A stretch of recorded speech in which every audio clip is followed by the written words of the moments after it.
प्रणाम प्यारे मित्रों। कुछ मित्रों के ऐसे अनुभव रहते हैं कि हमारा जीवन दुख है, तनाव से भरा हुआ है, हमारे घर में कलेश है, हमारे पति पत्नी से नहीं बनती, हमारी सासू माँ हमें तंग करती है, हमारे धन में लॉस हो गया है, हमारा ब्रेकअप हो गया है, हमें धोखा मिला है, पता नहीं क्या क्या। और उसके बाद वो सोचते हैं कि बस अब हमारा जीवन खत्म, अब हमें दुख ही दुख मिल चुके हैं, हमारा जीवन कहीं से भी संतुष्ट नहीं है। वो हार मान जाते हैं। तो मैं कहना चाहती हूँ, हारिए मत, हारे को हरिनाम। जो सच में हार जाते हैं उनके पास परमात्मा किसी न किसी रूप में, मेडिटेशन के माध्यम से, मंत्रों के माध्यम से किसी न किसी को इर्द गिर्द मौजूद कर देता है, जिन्हें हम गुरु कहते हैं, जिन्हें हम मित्र कहते हैं, जिन्हें हम सहयोगी कहते हैं। तो कहीं ना कहीं से आपको मार्ग मिल जाएगा। लेकिन इस तरह से हम इतना निराश हो जाते हैं जैसे पता नहीं जीवन ही खत्म हो गया हो, तो ऐसा नहीं है। अगर आपको ऐसा महसूस होता है कि जीवन खत्म ही हो गया है, अब कुछ बचा ही नहीं है, तो उठिए ना, फिर मेडिटेशन क्यों नहीं करते आप? अगर जीवन में इतनी निराशा, इतना तनाव, इतना दुख है, तो क्यों नहीं अपने आप को समय देते? इसका मतलब कहीं आशा है, तभी तो हम जी रहे हैं। लेकिन हाँ, जी दुख में रहे हैं, रेंग रहे हैं, झेल रहे हैं और अपनी मन पर, चेतना पर एक भारीपन लिए हुए जी रहे हैं, ये फैक्ट है।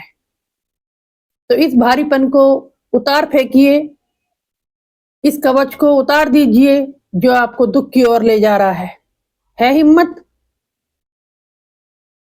है चैलेंज,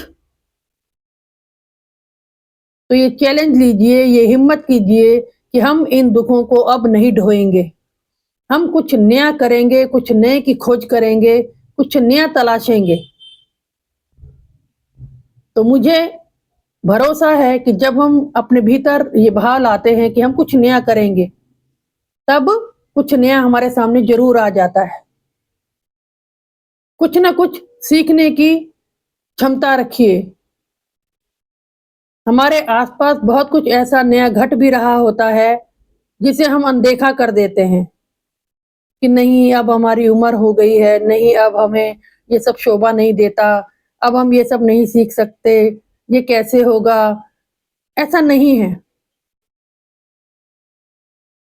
सीखने वाले तो बहुत कुछ सीख जाते हैं, सीखने की प्यास होनी चाहिए। गुरु द्रोणाचार्य ने एकलव्य को दीक्षा देने से मना कर दिया था कि वो उनको धनुष की शिक्षा नहीं देंगे। तो क्या एकलव्य ने शिक्षा ग्रहण नहीं की? उनके अंदर जज्बा था, सीखने का हुनर था, तो उन्होंने दूर से रहकर भी धनुविद्या सीखी और एक निपुण धनुधारी बने। ये आप सभी जानते हैं। तो इसीलिए हम सभी के अंदर एक ऐसी क्षमता है सीखने की कि हम बहुत कुछ किसी भी उम्र में सीख सकते हैं। लेकिन हम आलसी हो गए हैं, सीखना नहीं चाहते हैं, चैलेंज लेना नहीं चाहते हैं।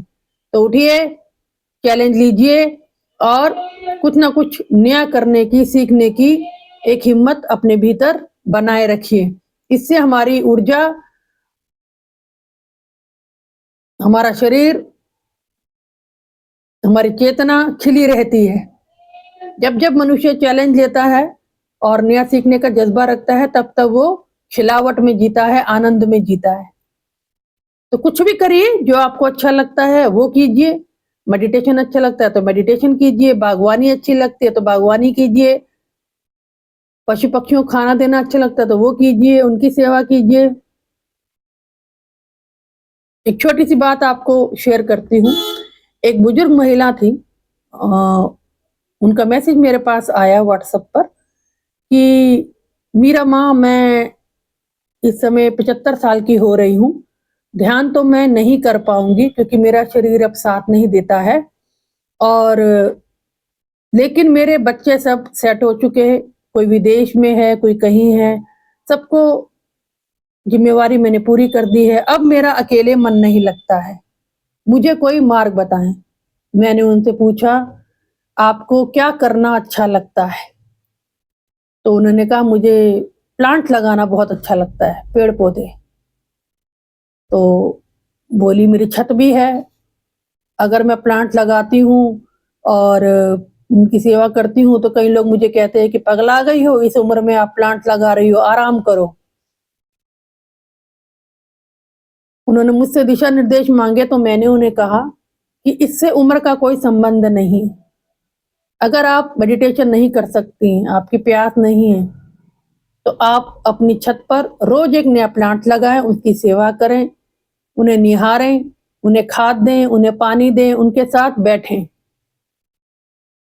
तो वो माताजी आज यही कर रही हैं और शुक्रगुजार करती हैं मेरा कि तुमने मुझे मोटिवेट किया, बाकी दुनिया तो मुझे पागल करार दे रही थी। अब वो कहती हैं कि मैं अपनी टेरेस पर जाती हूँ, वहाँ पर मैं नए-नए पौधे लगाती हूँ, बीज डालती हूँ, धनिया लगाती हूँ और फिर मैं अपने पौधों को निहारती हूँ, उनकी वीडियोज़ बनाती हूँ और खाद देती हूँ, पानी देती हूँ। उनके साथ मेरा 3 से 4 घंटे व्यतीत होता है रोज का। और अब वो खुश रहने लगी और उनको अकेलापन नहीं लगता। क्या हुआ? आप सभी मनन कीजिए, क्या हुआ? क्या घटा? अगर उन्हें ये कह दिया जाता कि आप 75 साल की हो गई हैं, अब आप बेड पर बैठे हैं, बस टीवी देखें, तो वो धीरे-धीरे उदास हो जाती।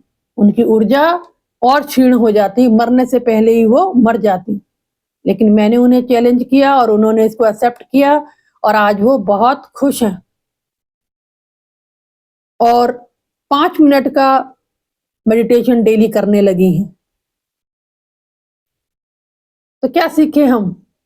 एक 75 साल की बुजुर्ग महिला पेड़ पौधे लगा रही है, पूरी छत उन्होंने इतनी सुंदर कर दी है कि जब वो मुझे पिक भेजती हैं तो मैं भी आनंदित हो जाती हूँ।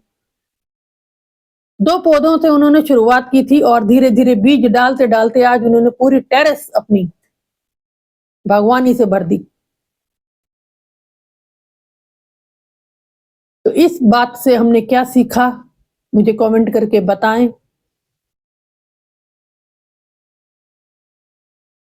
और क्या हमें करना है? क्या चैलेंज लेना है?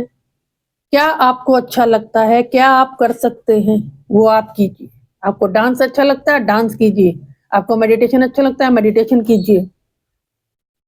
आपको ज़रूरतमंद को भोजन देना अच्छा लगता है, भोजन खिलाइए। कहने दीजिए दुनिया को पागल, दुनिया तो वैसे ही सभी को पागल ही समझती। तो ऐसे-ऐसे काम कीजिए जो आपको अच्छे लगते हैं और लोगों की परवाह मत कीजिए। लोगों का तो काम है कहना। एक गीत है ना बहुत प्यारा, कुछ तो लोग कहेंगे, लोगों का काम है कहना, छोड़ो बेकार की बातों में, कहीं बीत ना जाए रहना। तो अपनी क्वालिटी को, अपने गुणों को निखारिए और आनंदित रहिए। जय हो।